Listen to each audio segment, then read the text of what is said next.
Você tem a sua Bíblia, Efésios capítulo 3. Eu quero falar hoje sobre o Deus exagerado. A semana toda eu preguei uma continuação de mensagens que não dá para pregar aqui, o que eu preguei na semana inteira só num culto. Mas eu quero resumir aqui uma das mensagens que eu preguei. Eu acho que foi em Boca do Acre essa mensagem, falando a respeito do Deus exagerado. Livro de Efésios capítulo 3. Pastor, Deus exagerado? Pois é. Às vezes você ainda não tomou ciência ou não tem a noção de como o nosso Deus é exagerado. Tudo que Ele faz grandioso, pessoal. Deus nunca faz uma coisa mirrada, uma coisa pequena, uma coisa inacabada, uma coisa mal feita, uma coisa de qualquer maneira.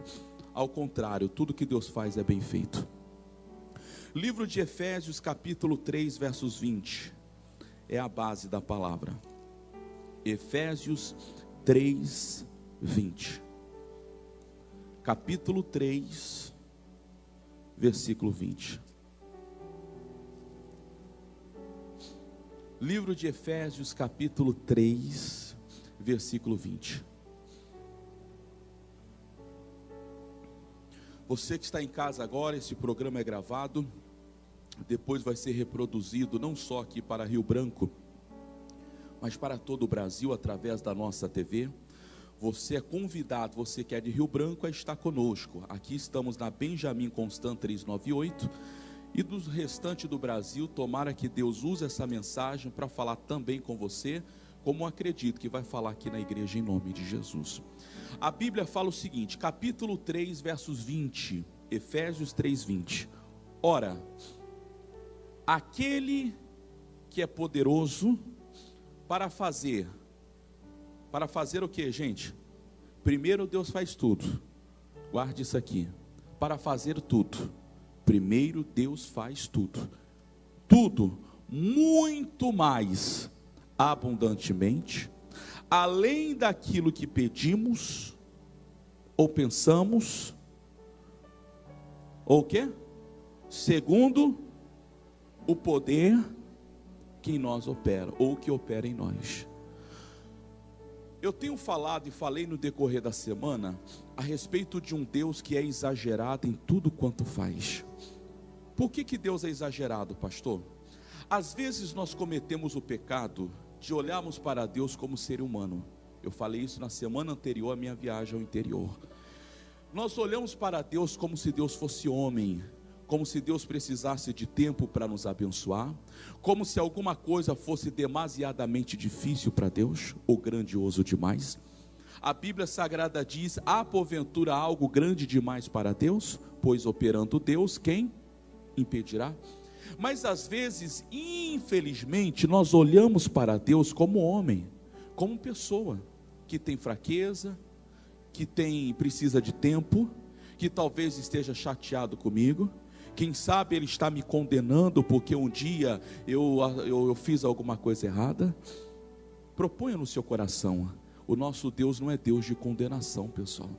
Ele disse, nenhuma condenação há para aqueles que estão em Cristo Jesus. Não há condenação. Não existe, mas tem pessoas que estão diante de Deus e se sentem condenadas. Quem sabe porque mentiram, porque pecaram, porque adulteraram, porque roubaram, porque fizeram alguma coisa. Mas se você se sente condenado por alguma coisa, 1 de João 9 diz que nós temos um advogado fiel, chamado Jesus Cristo, que Ele é poderoso para nos perdoar e nos purificar de todo pecado. Essa palavra purificar é como se Deus pegasse o escovão dos céus, lustrasse o nosso espírito, o nosso coração, de modo como se você nunca tivesse errado. Assim é o nosso Deus. Ele não é Deus de condenação, mas tem gente que está na igreja e se sente condenado. Pastor, é que eu fiz besteira. Quando a mulher adúltera foi levada diante de Jesus, ele disse à multidão, se algum de vós não tem de pecado, atire a primeira pedra. Todos foram saindo, do maior, do mais velho ao mais novo. E quando ficou só Jesus e a mulher, Jesus disse assim, mulher, cadê os teus acusadores? Não há ninguém que te condene? Jesus concluiu dizendo, eu também, o quê? Não te condeno. Portanto, vai e não peques mais. Deus não é Deus de condenação, mas tem pessoas que vivem condenação. Pastor, se eu tivesse lutado um pouco mais, meu casamento não teria acabado. Se naquele dia, se eu não tivesse estourado com fulano de tal. Ei, se você errou, peça perdão a Deus, mas coloque dentro de si: o teu Deus não é Deus de condenação.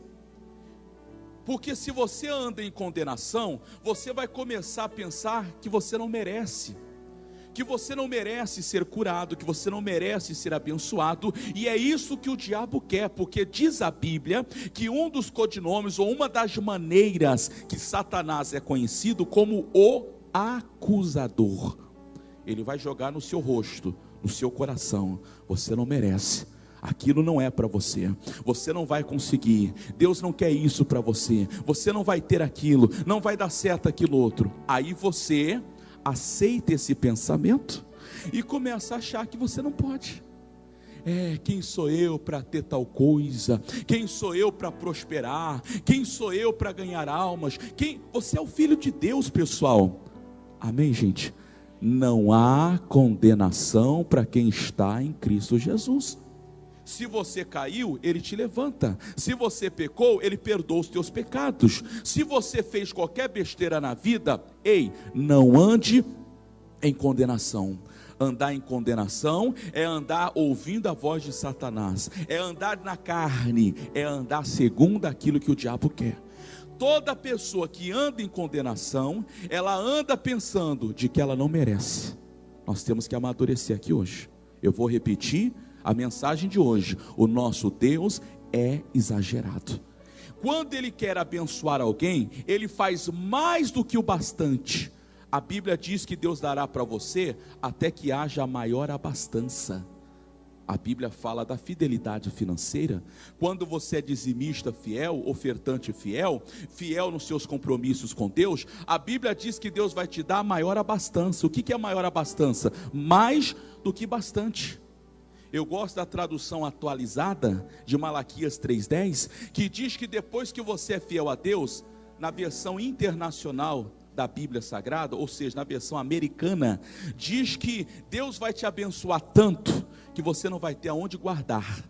Amém, gente? Deus é exagerado. Quando você olha para a Bíblia, você descobre que Deus é tão exagerado, que quando Deus ele fez os céus, e a Bíblia diz que lá nos céus, as ruas são mais ou menos que nem as rodovias do Acre, não é assim, gente? A irmã, a esposa do Jorge estava com a gente, estava o Jorge, a esposa, eu e a minha esposa, né? Aquele que me levou pelo interior. Ela falou: pastor, sentindo o liquidificador, toda hora assim, ó, buraco que não acabava mais. Mas lá no céu não é assim não, pessoal. A Bíblia diz que Deus é tão exagerado que lá no céu não só não terá buraco, como lá no céu as ruas são. Deus não é exagerado? Ruas de ouro. A Bíblia diz que os muros que há lá no céu não são de tijolos, nem de barro, nem de cimento, nem de concreto. São muros de pedras preciosas. São de gemas, o nome da minha esposa. São de gemas, quer dizer, são de ouro, de jaspe, de cristal, de várias pedras preciosas. Deus não é exagerado? O nosso Deus, ele é exagerado, mas o diabo, para lhe roubar alguma bênção, ele faz você se sentir condenado, incapaz ou imerecedor, não merecedor de alguma coisa. E tem pessoas que estão aceitando. Paulo disse: porque Deus é poderoso, primeiro, para fazer tudo. Só isso já seria tudo, tudo é tudo. Não há coisa alguma que Deus não faça. Mas além dele fazer tudo, ele conclui: mas, além dele fazer tudo, já é bastante. Mas ele disse: além de tudo, Deus faz mais do que pedimos, mais do que pensamos, mais do que sonhamos, mais do que projetamos. Sem mudar a Bíblia, tudo que você puder pensar, Deus tem mais para te dar. Se você pensar: pastor, eu quero tanto de Deus, ainda é pouco, porque Deus tem mais para te dar.